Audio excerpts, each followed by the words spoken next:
Olá, meus 1.300 inscritos, tudo bem com vocês? Quem ainda não é inscrito no canal, por favor se inscreva, é rapidinho, me ajuda bastante. Lembrando que esse aqui é um canal de resenhas, exceto esse vídeo que é onde eu leio o Trono de Vidro. Eu tô lendo pela segunda vez porque é maravilhoso, perfeito, e eu não vou conseguir fazer uma resenha que preste de Trono de Vidro. Então aqui todas as linhas precisam ser lidas. Não sei se tem alguém assistindo, mas eu vou fazer porque eu quero ler de novo e aí eu já deixo registrado aqui no YouTube. Então, quem ainda não é inscrito no canal, por favor, se inscreva e vamos para mais 2 capítulos de Trono de Vidro. Só resumindo como é que terminou os últimos 2 capítulos. Lembrando que a gente tá no meio da competição. Teve, acho que só um jogo ainda até da competição. O Shao tá tentando examinar, tentando descobrir quem é que matou o Devorador de Olhos, mas ele tava dizendo pro Dorian que ele nunca viu nada igual. O Devorador de Olhos tava sem a metade do cérebro, ele tava todo... abriram ele dentro, comeram as coisas de dentro, então o Dorian tava meio apavorado no fim dos 2 capítulos, e o Shao também, que ele não consegue identificar o que aconteceu ou quem que fez. A gente tem a Kauten, que é aquela senhorinha lá, senhorinha não, né? A mulher que tá lá dentro do palácio, que o sonho dela é casar com o Dorian, e ela tá fazendo a cabeça do Perrington, que é um dos conselheiros do rei, que a Celaena tá muito próximo do Dorian e que o Dorian tá pensando em ficar com a Celaena, tipo, sendo que nenhum dos dois nunca falou nada disso, só que ela vê que o Dorian gosta mais da Celaena do que gosta dela. Então, tipo, ela meio que fez a cabeça dele ali, e ele é um cara que ele sabe que a Celaena é uma das assassinas e não uma senhora boa, não uma moça boa pra casar com o Dorian. Então, ele mesmo tá meio apreensivo, né, tá irritado de saber que o Dorian tá se aproximando da assassina. E, obviamente, ele vai fazer algo em relação a isso. E a gente também teve a princesa Nehemia, né, lutando ali junto com a Celaena, né, as duas praticando, e o Shao e o Dorian chegam putaços de saber que a princesa estava junto com a maior assassina de Ardarlan, que isso não era pra acontecer, e a Celaena e o Shao tiveram uma briga super feia ali, que ele mandou ela ir pro quarto, que a Nehemia não poderia estar com ela. Então foi assim que a gente terminou os últimos 2 capítulos. Vamos para o próximo. Celaena fechou o livro e suspirou. Que fim terrível. Ela se levantou da cadeira, incerta de para onde ir, e saiu do quarto. Quisera se desculpar com Shao quando ele a encontrou lutando com Nehemia naquela tarde, mas o comportamento do capitão... A assassina caminhou entre os aposentos. Ele tinha mais coisas importantes para fazer do que vigiar a criminosa mais famosa do mundo, não é? Perfeita. Celaena não gostará de ter sido cruel, mas Shao não merecerá?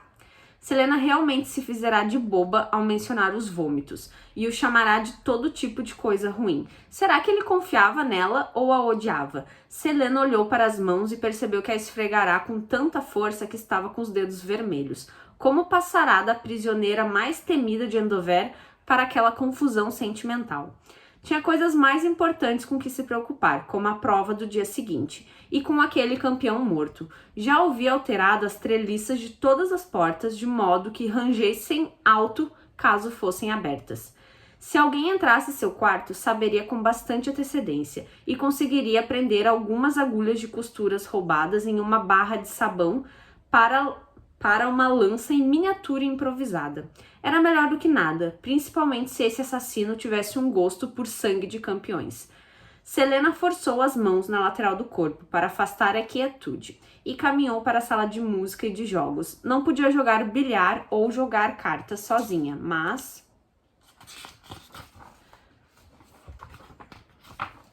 Celaena olhou para o piano, costumava tocar. Amava tocar, amava música, o modo como a melodia conseguia partir e curar e fazer com que tudo parecesse possível e heróico. Com cuidado, como se aproximasse de uma pessoa dormindo, Celaena caminhou até o enorme instrumento. Ela pegou o banco de madeira e se encolheu diante do barulho alto que fez quando foi arrastado. Depois de abrir a tampa pesada, pressionou os pedais para testá-los. Olhou para as teclas de marfim lisas, então para as teclas pretas, que eram como os espaços entre os dentes. Fora boa um dia, talvez melhor do que boa. Iroben Ramel fazia Celaena tocar para ele sempre que os dois se encontravam. Ela imaginou se Iroben sabia que havia saído das minas. Tentaria libertá-la se soubesse? Celaena ainda não ousava encarar a possibilidade de quem poderia ter traí-la. Quem poderia ter traído? Celaena ainda não ousava encarar a possibilidade de quem poderia tê-la traído. Sua captura foi tão confusa. Em 2 semanas perderá Sam e a própria liberdade, e perderá algo de si mesma naqueles dias embaçados também. Sam. O que ele acharia daquilo tudo? Se tivesse vivo quando Selena foi capturada, teria tirado a companheira das masmorras reais antes que o rei sequer soubesse que ela fora presa, mas Sam, como Selena, fora traído, e às vezes a ausência dele a atingia com tanta força que Selena se esquecia de como respirar. Ela tocou o tom mais grave, era profundo e pulsante, cheio de mágoa e ódio. Cuidadosamente, com uma das mãos, ela tamborilhou uma melodia simples, lenta, nas notas mais altas, ecos, retalhos de memória que emergiam do vazio de sua mente. Os aposentos de Selena eram tão silenciosos que a música parecia se destacar. Ela moveu a mão direita tocando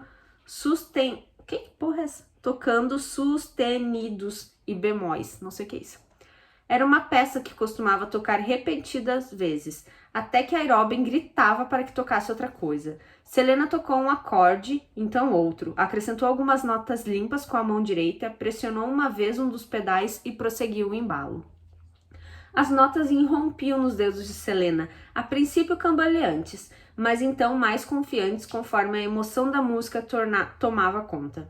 Era uma peça lúgubre, mas transformava a própria assassina em algo mais limpo e novo. Ela ficou surpresa porque as mãos não haviam esquecido, porque em algum lugar em sua mente, depois de anos de escuridão e escravidão, a música ainda estava viva e respirava. Em algum lugar entre as notas estava Sam. Selena se esqueceu do tempo conforme flutuava entre as peças, dava voz ao impronunciável, abria velhas feridas, tocava e tocava, enquanto só o som a perdoava e a salvava. Recostado contra o portal, Dorian permanecia completamente espantado. Selena estava tocando havia algum tempo, com as costas para ele. O príncipe imaginou quando o assassino notaria ou se algum dia pararia. Dorian não se importaria de ouvir para sempre. Tinha ido até lá com a intenção de envergonhar uma assassina arrogante. Em vez disso, encontrará uma jovem derramando seus segredos em um piano. Dorian se afastou da parede. Apesar de toda a experiência com assassinatos, Selena não o havia notado, até que o príncipe se sentou no banco ao lado dela. Você toca, linda... Os dedos de Selena escorregaram das teclas, que emitiram um alto e terrível clank. E ela estava a meio caminho da estante de tacos de bilhar quando viu. Dorian poderia jurar que os olhos da jovem estavam cheios de lágrimas. O que está fazendo aqui? Selena olhou para a porta. Estava planejando usar um dos tacos contra ele? Shaw não está comigo, disse Dorian com um sorriso rápido. Se é isso que está perguntando. Peço desculpas se a interrompi. Ele se maravilhou com o desconforto de Selena enquanto ela ficou vermelha. Parecia uma emoção humana demais para a assassina de Adarlan. Talvez o plano anterior de envergonhá-la ainda não tivesse arruinado. Mas estava tocando tão lindamente que eu... Tudo bem, Selena caminhou até uma das cadeiras. Dorian se levantou e bloqueou o caminho dela. A assassina tinha a estrutura surpreendentemente mediana. O príncipe baixou os olhos para a silhueta de Selena. Estatura média à parte, as curvas da jovem eram convidativas. O que está fazendo aqui? Repetiu ela. Dorian sorriu de modo malicioso. Nós decidimos nos encontrar essa noite, não se lembra? Achei que fosse brincadeira. Sou o príncipe herdeiro de Adarlan. Ele se afundou em uma cadeira diante da lareira. Jamais brinco. Tem permissão para estar aqui? Permissão? Repito, sou um príncipe, posso fazer o que eu quiser. Sim, mas eu sou assassina de Adarlan. Dorian não se deixaria intimidar, mesmo que Selena pudesse pegar aquele taco de bilhar para derrubá-lo em questão de segundos. Pelo modo como toca, parece que é muito mais do que isso. O que quer dizer? Bem, falou Dorian, tentando não se perder nos olhos estranhos e adoráveis de Selena. Acho que ninguém que toca dessa forma pode ser apenas um criminoso. Parece que você tem alma, provocou ele. É claro que eu tenho alma, todos têm alma.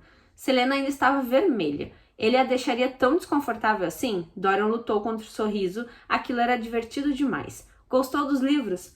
Eram muito bons, respondeu Selena baixinho. Eram maravilhosos, na verdade. Fico feliz. Os olhos dos dois se encontraram e Selena recuou para trás do encosto da cadeira. Se Dorian já não soubesse, diria que ele é o assassino na verdade. Como vai o treinamento? Algum competidor está lhe causando problemas? Excelente, falou Selena, mas os cantos da boca da jovem deslizaram para baixo. E não, depois de hoje, acho que nenhum de nós causará problemas para ninguém. Dorian levou um tempo para perceber que a assassina falava do competidor que fora morto tentando escapar. Ela mordeu o lábio inferior, silenciosa por um segundo, então perguntou: Shao deu as ordens para matar Sven? Não, respondeu ele. Meu pai ordenou que todos os guardas atirassem para matar se qualquer um de vocês tentasse escapar. Não acho que Shao teria dado a ordem. Acrescentou o príncipe, embora não tivesse certeza do porquê. Mas a quietude enervante nos olhos de Selena sumiu, finalmente. Quando a jovem não falou mais nada, Dorian perguntou o mais casualmente possível. Falando nisso, você e Shao estão se dando bem? É claro que era uma pergunta completamente inocente. Selena deu de ombros e o príncipe tentou não interpretar demais o gesto. Sim, acho que ele me odeia um pouco, mas considerando a posição em que está, não me surpreende. Por que acha que ele a odeia? Por algum motivo, Dorian não conseguia negar. Porque eu sou uma assassina e ele é o capitão da guarda, forçando a se rebaixar a atender a campeã do futuro rei. Gostaria que fosse de outro jeito? Dorian exibiu um sorriso preguiçoso. Essa pergunta não era tão inocente. Selena deu a volta na cadeira e se aproximou dele. Então o coração do príncipe deu um salto.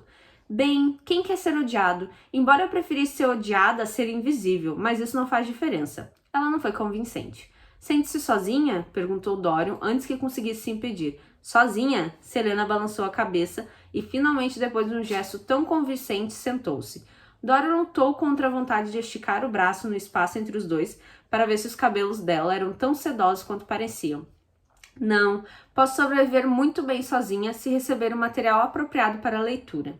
O príncipe olhou para o fogo, tentando não pensar em onde ela estivera apenas semanas antes, e que sentimentos aquele tipo de solidão poderia provocar. Não havia livros em Endover. Mesmo assim, não deve ser agradável ser sua própria companhia o tempo todo. E o que você faria? Selena gargalhou. Eu preferia não ser vista como uma de suas amantes. Qual o problema disso? Já sou famosa como assassina. Não gostaria de ser famosa por compartilhar sua cama. Dorian comprimiu uma risada, mas Selena continuou. Você gostaria que eu explicasse por quê ou basta dizer que não aceito joias e enfeites como pagamento pelo meu afeto? Dorian gruiu. Não vou debater moralidade com uma assassina. Você mata pessoas por dinheiro, sabe? A expressão de Selena ficou séria e ela apontou para a porta. Você pode se retirar agora. Está me dispensando? O príncipe não sabia se ria ou se gritava. Devo mandar Shao para ver o que ele acha? A assassina cruzou os braços, ciente de que havia ganhado. Talvez também tivesse percebido que podia ser divertido provocar Dorian também. Porque eu deveria ser expulso dos seus aposentos por dizer a verdade. Acaba de me chamar de um pouco mais do que mulherengo. O príncipe não se divertia há tantos anos. Conte-me sobre sua vida. Como aprendeu a tocar piano tão habilidosamente? E que peça era aquela? Era tão triste. Estava pensando em um amante secreto? Dorian piscou um olho. Eu pratiquei. Selena se levantou e caminhou até a porta. E sim, disparou a assassina. Estava. Você está bastante arisca essa noite, disse ele, seguindo-a.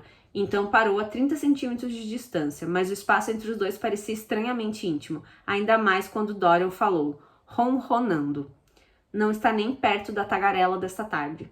Não sou mercadoria velha que você pode simplesmente admirar. Selena se aproximou. Não sou uma atração de circo e você não vai me usar como parte de algum desejo não satisfeito por aventura e agitação.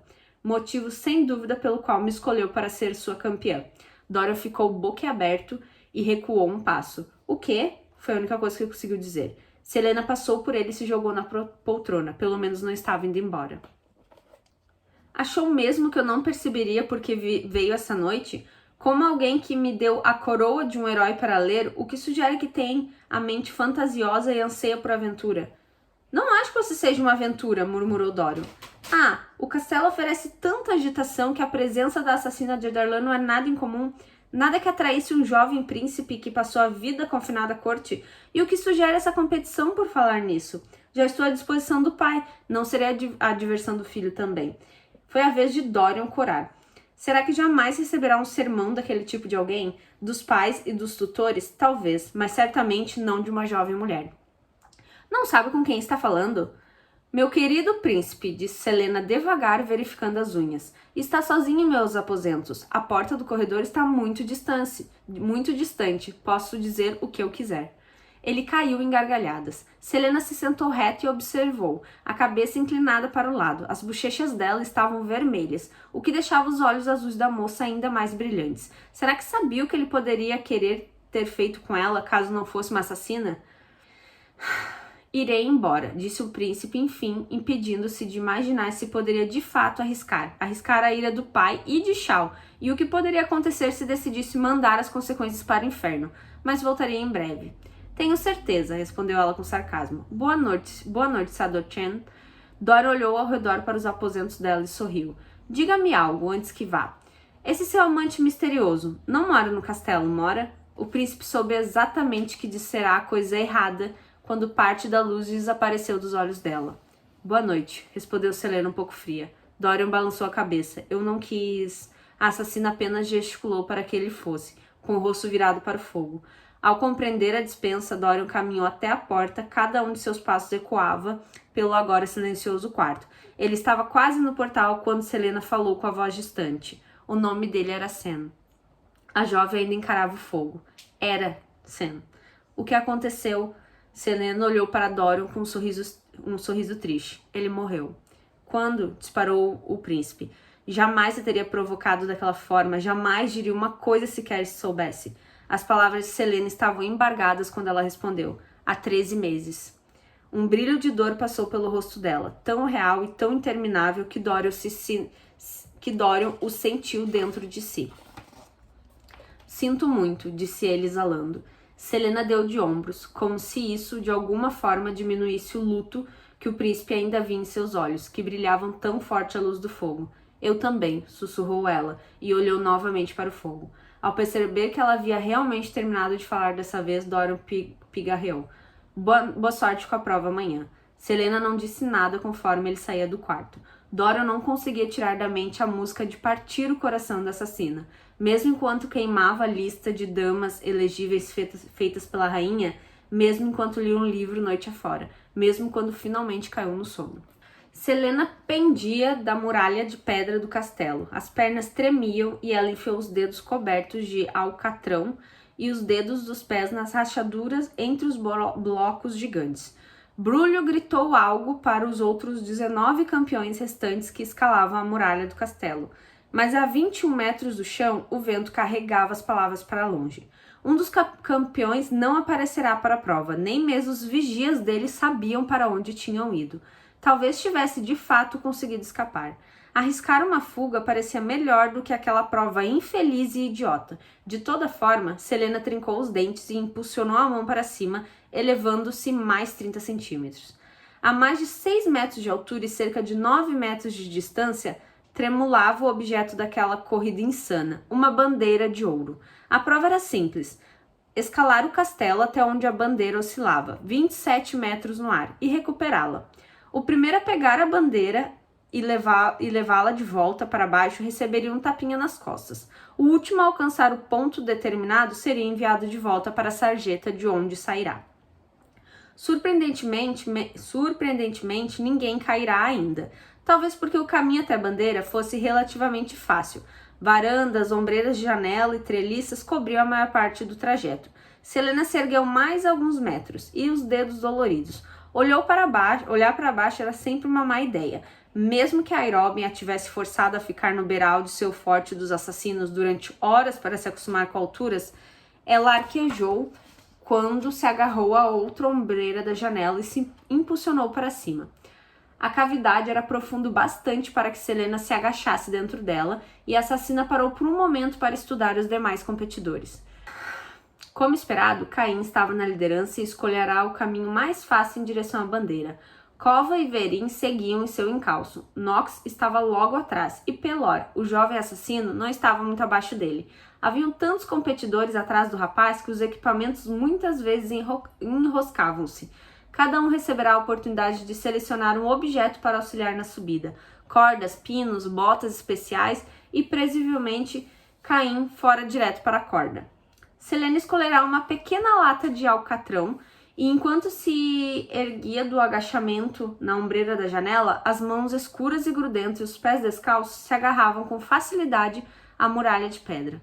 Ela usou um pouco de corda para prender a lata ao cinto, e antes de sair da sombra da ombreira, esfregou mais um pouco da substância nas mãos. Alguém arquejou abaixo, e Selena conteve a vontade de olhar para baixo.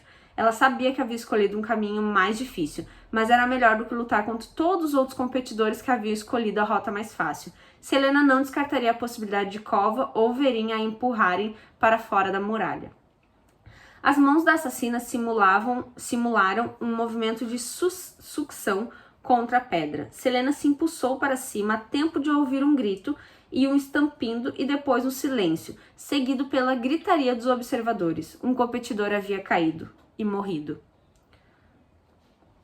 Ela olhou para baixo e contemplou o corpo de Nid, o assassino que se chamava de Foice e passara anos nos campos de trabalho forçado de Kalakua por seus crimes. Um estremecimento percorreu o corpo de Selena. Embora o assassino do Devorador de Olhos tivesse feito com que muitos dos competidores se aquietassem, os patrocinadores certamente não pareciam se importar com o fato de que aquela prova poderia muito bem matar mais algum deles. Selena subiu por um cano de escoamento, as coxas agarravam-se ao ferro. Caim prendeu a longa corda no pescoço de uma gárgula maligna e balançou até o outro lado de uma extensão da muralha lisa, parando na beirada de uma varanda a 4 metros da bandeira. Selena lutou contra a frustração conforme subia cada vez mais, seguindo o curso do cano de escoamento. Os outros competidores subiam com dificuldades, seguindo o caminho de Caim. Houve mais alguns gritos e Selena olhou para baixo, tempo bastante para ver que Kova atravessava o grupo, porque não conseguia lançar a corda ao redor do pescoço da gárgula, como Caim havia feito.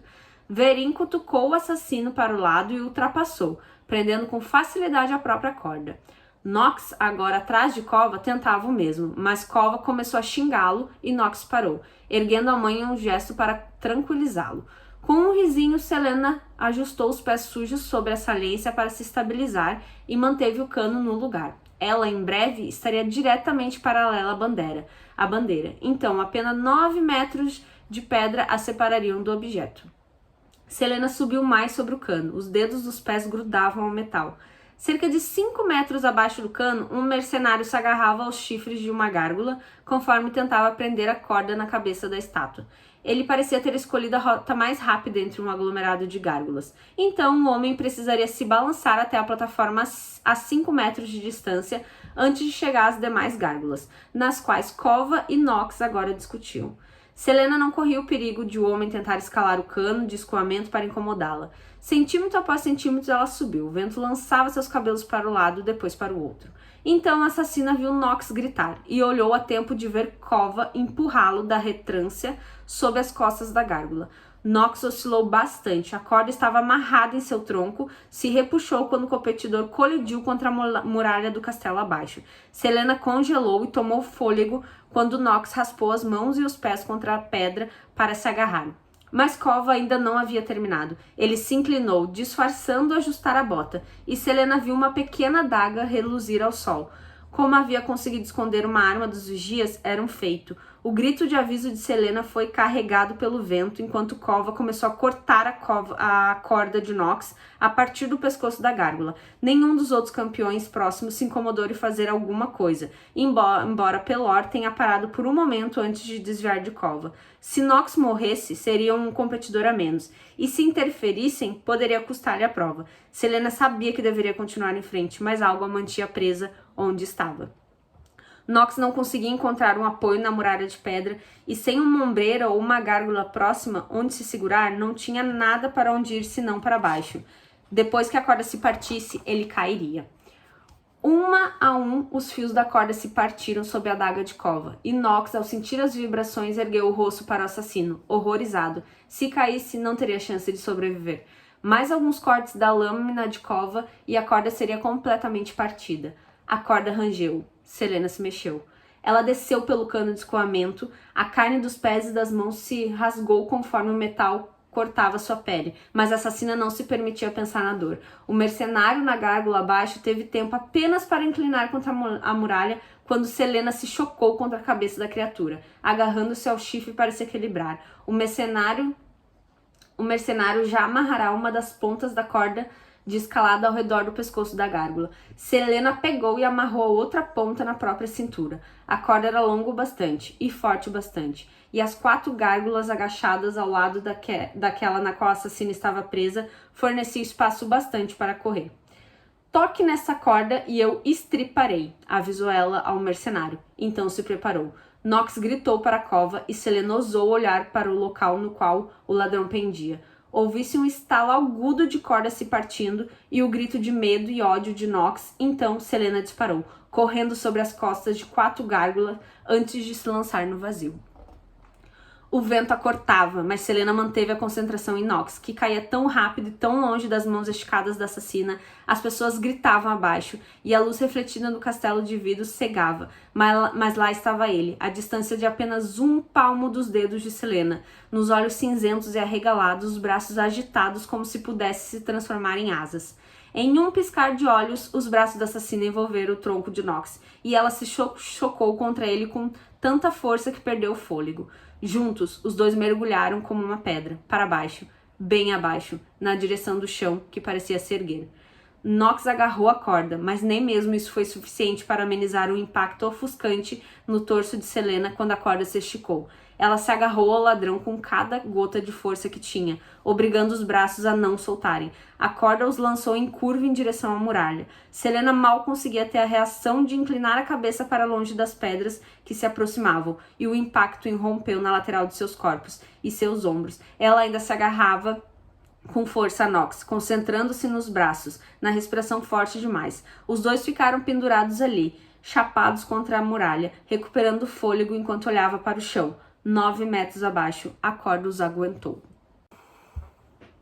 Então, gente, esse foi mais 2 capítulos. Na verdade, foi quase 3. Eu roubei uma página do terceiro. Foi bem no momento que o Knox estava caindo do castelo. E como vocês puderam ver, a Selena maravilhosa, né? Por mais que a bichinha seja a maior assassina de Adarlan, ela tem um coração.